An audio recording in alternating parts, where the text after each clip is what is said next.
Women just don't think strategically, Director Hamilton said, his voice echoing through the conference room as he shook hands with Tyler Mason. That's why we need leaders like you driving our merchandising initiatives. I sat there, stunned, watching my male coworker bask in the glory of presenting my merchandising strategy as his own. The same strategy that had increased our regional sales by 20% over the past quarter. The same strategy I had spent months developing, analyzing consumer behavior patterns, and testing in 3 different markets. My face burned with a mixture of rage and disbelief, but I forced myself to maintain a professional smile. My name is Simone Briggs, and I'm 31 years old. For the past 4 years, I've worked as a merchandising analyst for Gravora Group, one of the largest retail chains in the Southeast. I graduated with honors from Auburn University with a degree in business analytics, and I've always prided myself on my ability to spot market trends before they explode. My cubicle walls were covered with charts, graphs, and consumer data that most people found mind-numbingly boring, but to me, they told stories of opportunity and growth. The irony wasn't lost on me that I was sitting in a conference room in Birmingham, Alabama, watching my career ambitions crumble while Tyler received a promotion that should have been mine. The presentation he had just delivered was flawless, because I had written every single slide, analyzed every data point, and created every recommendation. When our department head had asked for volunteers to develop a new merchandising approach for the upcoming holiday season, I had jumped at the chance. I knew this was my opportunity to prove I was ready for the senior analyst position that had been dangling in front of me for months. Tyler had approached me 3 weeks ago, asking if he could collaborate on the project. I thought he was genuinely interested in learning from my research methods, so I shared everything with him: my consumer surveys, my competitor analysis, my pricing strategies, even my presentation template. He said he wanted to understand my process so he could contribute meaningfully to the project. I was naive enough to believe him. As I watched Director Hamilton announce Tyler's immediate promotion to Senior Merchandising Manager, I felt something cold settle in my chest. This wasn't just about a stolen presentation or a missed promotion. This was about a pattern I had noticed but tried to ignore. The way my ideas somehow became team efforts when they succeeded, but remained solely mine when they needed refinement. The way my contributions were praised in private but rarely acknowledged in public forums. The way promising projects were mysteriously reassigned to male colleagues when they showed real potential. The meeting concluded with enthusiastic congratulations for Tyler, and I knew that speaking up now would only make me look like a sore loser. Growing up in a small town outside Mobile, I learned early that hard work and intelligence would be my tickets to success. My father worked 2 jobs to put me through college, and my mother constantly reminded me that I would need to work twice as hard as men to get half the recognition. I thought she was being overly pessimistic, but sitting in that conference room, I realized she had been preparing me for this exact moment. My relationship with Tyler had always been complicated. When he joined our team 18 months ago, I was assigned to help him get acclimated to our systems and processes. He was charming, well-connected through his fraternity network, and had an MBA from a prestigious university that opened doors mine apparently couldn't. Initially, I respected his educational background and assumed we would make good colleagues. He often asked thoughtful questions about my work, and I appreciated having someone who seemed genuinely interested in the analytical side of retail merchandising. Looking back, I realized those weren't questions born of curiosity. They were intelligence-gathering missions. Tyler had been systematically learning my methods, understanding my sources, and positioning himself to capitalize on my expertise. The collaboration he proposed for the holiday merchandising strategy wasn't collaboration at all. It was theft with extra steps. In the weeks leading up to the presentation, I had noticed subtle warning signs that I dismissed at the time. Tyler started scheduling one-on-one meetings with Director Hamilton, supposedly to discuss strategic vision for our department. He began attending industry conferences that I had recommended, but somehow never received approval to attend myself. He started using phrases and terminology that I had coined in my reports, weaving them into casual conversations as if they were his own insights.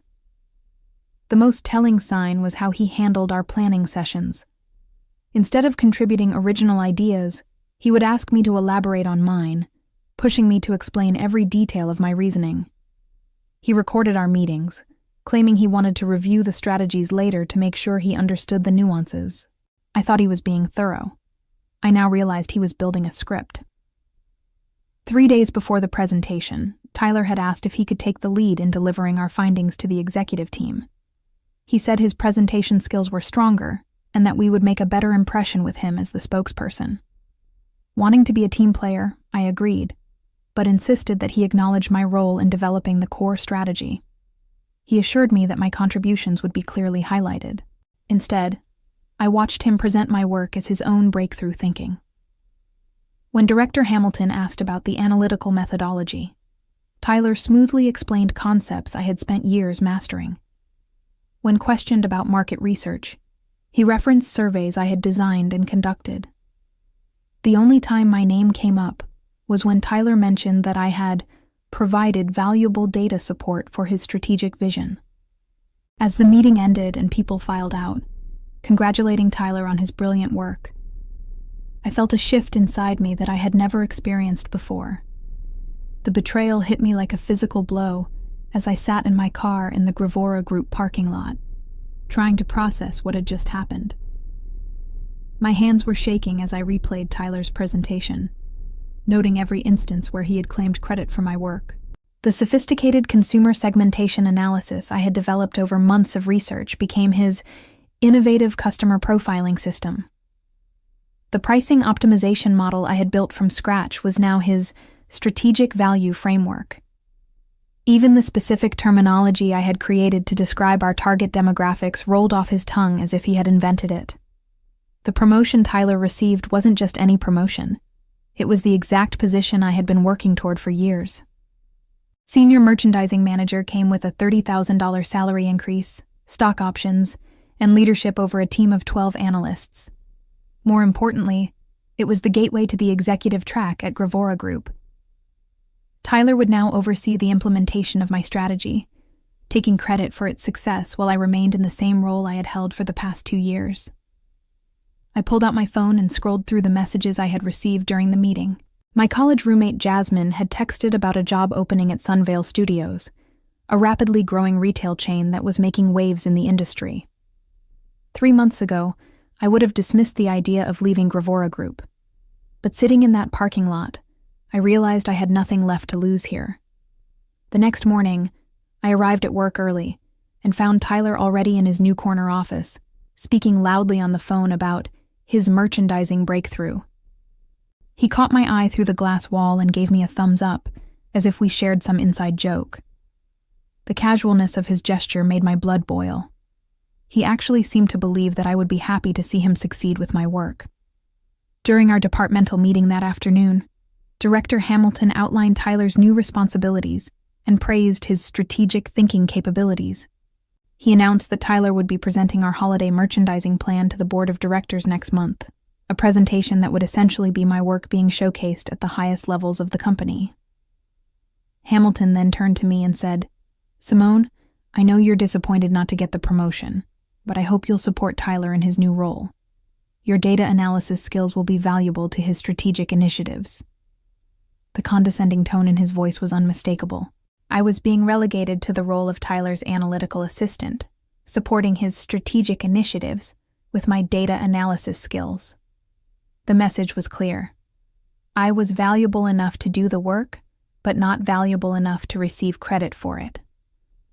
That evening, I submitted my application to Sunvale Studios, along with a portfolio that included detailed documentation of every project I had worked on at Gravora Group.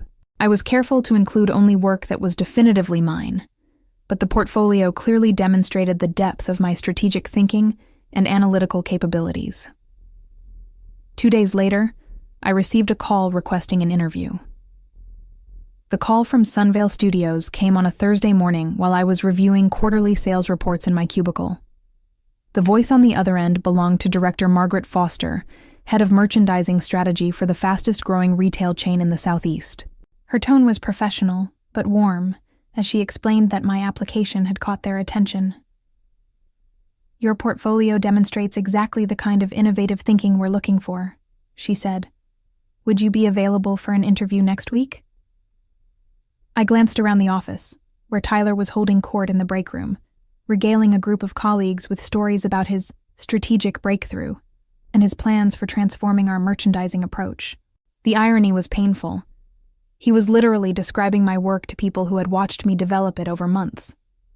I would be very interested, I replied, keeping my voice low. When would be convenient? We scheduled the interview for the following Tuesday. As I hung up, I felt a surge of excitement mixed with nervousness. Sunvale Studios had been on my radar for months as a company that was disrupting traditional retail with data-driven strategies and innovative customer experiences. Their corporate culture emphasized analytical thinking and rewarded employees who could back up creative ideas with solid research, exactly the kind of environment where my skills would be valued. Over the weekend, I prepared for the interview with the same meticulous attention to detail I brought to my merchandising analysis. I researched Sunvale's recent expansion strategies, analyzed their competitor landscape, and developed preliminary insights about their market positioning. I even created a sample merchandising plan tailored to their brand identity, demonstrating how my analytical approach could drive growth in their target demographics. The interview took place at Sunvale's regional headquarters, a modern glass building that felt worlds apart from Gravora Group's outdated corporate complex. Director Foster met me in the lobby, and I was immediately struck by her directness and intelligence. Unlike the meetings at Gravora Group, where presentations often devolved into political maneuvering, our conversation focused entirely on strategy, data, and results. I'm particularly interested in your consumer segmentation methodology, Director Foster said, reviewing my portfolio. The depth of analysis here suggests you understand not just what customers are buying, but why they're making those choices. I walked her through my approach, explaining how I combined traditional demographic data with behavioral analytics to create detailed customer profiles. As I spoke, I could see her genuine engagement with the concepts. She asked follow-up questions that demonstrated she understood the complexity of what I was describing. At Gravora Group, this kind of analysis led to a 20% increase in regional sales, I explained. But I believe the methodology could be even more effective with a company that's willing to move quickly on insights. Director Foster smiled. That's exactly what we need. We're expanding into 3 new markets over the next 6 months, and we need someone who can develop merchandising strategies that will give us a competitive advantage from day one. The conversation continued for nearly 2 hours, covering everything from inventory optimization to seasonal forecasting. By the end, I knew this was where I belonged. Director Foster concluded the meeting by explaining their compensation package, which included a base salary that was $25,000 higher than my current position at Gravora Group, plus performance bonuses tied directly to measurable results. I'll be honest with you, Simone, she said as we shook hands. We've been watching Gravora Group's recent performance, and we're impressed by the strategic initiatives coming out of their merchandising department. We want that kind of thinking on our team. As I drove back to Birmingham, I reflected on the irony of her comment. Sunvale Studios was interested in hiring me because of work that Tyler was now taking credit for at Gravora Group. They had been monitoring the industry impact of strategies I had developed, and they wanted to bring that expertise in-house. The thought of Tyler unknowingly helping me land a better job brought the first genuine smile I had felt in weeks. 3 days after my interview, Director Foster called with an offer that exceeded my expectations. The position was Senior Strategic Analyst, with a direct reporting line to the executive team and responsibility for merchandising strategy across all Sunvale Studios locations. The salary was $30,000 higher than my current position, and the benefits package included stock options that could prove extremely valuable as the company continued its rapid expansion. We're prepared to offer you the position immediately, Director Foster said. When would you be able to start? I asked for the weekend to consider the offer, though I had already made up my mind. This was my opportunity to escape the toxic environment at Gravora Group and join a company that would value my contributions. More importantly, It was a chance to prove that my success hadn't been a fluke or the result of luck. It was the product of genuine strategic thinking and analytical expertise. On Monday morning, I submitted my resignation letter to Director Hamilton. His reaction was exactly what I expected.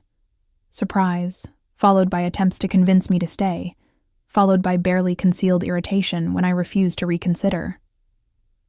"I hope you realize you're making a mistake," he said, leaning back in his chair with a dismissive expression. "Sunvale Studios is still unproven in this market. You're leaving a stable position for an uncertain future." "I appreciate your concern," I replied, maintaining professional composure despite wanting to point out that my stable position had become untenable the moment he promoted Tyler for stealing my work. "But I believe this opportunity aligns better with my career goals." Tyler's reaction was more complex. When he heard about my departure, he actually seemed nervous, perhaps realizing that he would now be expected to generate original strategic insights without my research to rely on. He made several attempts to meet with me before my departure, ostensibly to discuss transition planning, but clearly hoping to extract more ideas he could use after I left. "I hate to see you go," he said during one of these conversations. "We made such a great team. Are you sure there's nothing Gravora Group can do to keep you?" The audacity of his statement was breathtaking. We had never been a team. I had been his unwitting research assistant while he positioned himself to take credit for my work. But I simply smiled and redirected the conversation to practical transition matters. My last 2 weeks at Gravora Group were enlightening in ways I hadn't expected. Without me to provide analytical support, Tyler's limitations became apparent to anyone paying attention. His follow-up presentations lacked the depth and insight that had characterized the holiday merchandising strategy, and I noticed Director Hamilton starting to ask more pointed questions about Tyler's methodologies. During my final week, I received an unexpected visit from Bethany Coleman, one of the senior analysts who had always been supportive of my work. She closed my cubicle and spoke in low tones. "I want you to know that some of us saw what really happened with that presentation," she said. "Tyler has been trying to replicate your analysis methods for his new projects, but he clearly doesn't understand the underlying principles. It's becoming obvious that he didn't develop that strategy himself." Her words were validating, but they also highlighted a larger problem at Gravora Group. The company culture allowed people like Tyler to succeed through appropriation rather than innovation, while systematically undervaluing the contributions of people like me. My departure wasn't just about escaping one bad situation. It was about refusing to enable a system that rewarded theft over talent. On my last day, I cleaned out my desk while Tyler watched from his office, probably wondering if I would leave behind any research he could use for future presentations. My first month at Sunvale Studios exceeded every expectation I had harbored about the position. The company culture was everything Director Foster had promised: collaborative, data-driven, and focused on results rather than politics. I was given immediate access to the resources I needed to develop comprehensive merchandising strategies, and my recommendations were implemented quickly, rather than being subjected to endless committee reviews. Within 3 weeks, I had completed a detailed analysis of Sunvale's expansion opportunities and identified several key markets where we could gain significant competitive advantages. My research revealed that our primary competitors, including Gravora Group, were following outdated merchandising models that failed to account for changing consumer preferences and demographic shifts. The most interesting discovery came when I analyzed Gravora Group's recent performance in markets where Sunvale Studios was considering expansion. Despite Tyler's promotion and his supposed strategic leadership, their quarterly results showed declining sales in 2 of their 3 most important regions. The holiday merchandising strategy that had been so successful under my guidance was failing in its implementation, suggesting that Tyler lacked the analytical skills necessary to adapt the approach to changing market conditions. Director Foster was particularly interested in this analysis. During our weekly strategy meetings, she often asked for my insights about competitor weaknesses and market opportunities. Her questions helped me understand that Sunvale Studios wasn't just interested in competing with established retailers. They were actively seeking to disrupt the entire industry through superior strategic thinking. "Your analysis suggests that Gravora Group is vulnerable in several key markets," she said during one of these meetings. Do you think their recent strategic initiatives will improve their competitive position? I chose my words carefully, not wanting to appear vindictive while still providing honest professional assessment. Based on the data I've reviewed, their current approach lacks the analytical rigor necessary to maintain market share against more agile competitors. Their strategies seem to be based on outdated assumptions about consumer behavior. What I didn't mention was that those strategies were based on my original research, but Tyler's incomplete understanding of the underlying principles was leading to poor execution. He had the surface-level presentation skills to impress executives, but he lacked the deep analytical foundation necessary to adapt strategies to changing market conditions. As my second month at Sunvale Studios began, I was assigned to lead a project that would have significant implications for both companies. Director Foster asked me to develop a comprehensive supplier partnership strategy that would give us competitive advantages in key product categories. The project required extensive research into supplier relationships, contract negotiations, and market positioning, exactly the kind of complex analytical work I excelled at. During my research, I discovered that several of Gravora Group's most important suppliers were becoming frustrated with the company's inconsistent strategic direction and declining sales performance. One supplier in particular, Bright Hollow Labs, had been expressing concerns about their partnership with Gravora Group and was actively seeking alternative retail partners for their premium product lines. Bright Hollow Labs manufactured high-end home goods and seasonal merchandise that represented nearly 15% of Gravora Group's total inventory value. Losing this supplier would create significant gaps in their product offerings and force them to find alternative sources at potentially higher costs. More importantly, if a competitor gained exclusive access to Bright Hollow's products, it would represent a substantial competitive advantage. I spent several days developing a comprehensive proposal for partnering with Bright Hollow Labs, outlining how Sunvale Studios' analytical approach to merchandising could maximize the value of their product lines. The proposal included detailed market analysis, consumer preference data, and projected sales figures that demonstrated our ability to effectively promote and sell their merchandise. The proposal was compelling enough that Director Foster authorized me to reach out to Bright Hollow Labs directly to explore a potential partnership. The call to Bright Hollow Labs came on a Tuesday morning in March, exactly 2 quarters after I had left Gravora Group. I had spent weeks preparing for this conversation, developing a partnership proposal that highlighted Sunvale Studios' analytical capabilities and growth trajectory. When I reached Director of Business Development Patricia Weatherby, her response was immediately enthusiastic. "We've been watching Sunvale Studios' expansion with great interest," she said. "Your growth metrics are impressive, and we're always looking for retail partners who understand the strategic value of premium merchandise." I walked her through our consumer analysis, explaining how our demographic research had identified significant opportunities in the home goods market that traditional retailers were missing. The conversation flowed naturally from market analysis to partnership possibilities, and within 30 minutes, we had scheduled an in-person meeting for the following week. What made the conversation particularly satisfying was Patricia's unprompted commentary about their current retail partnerships.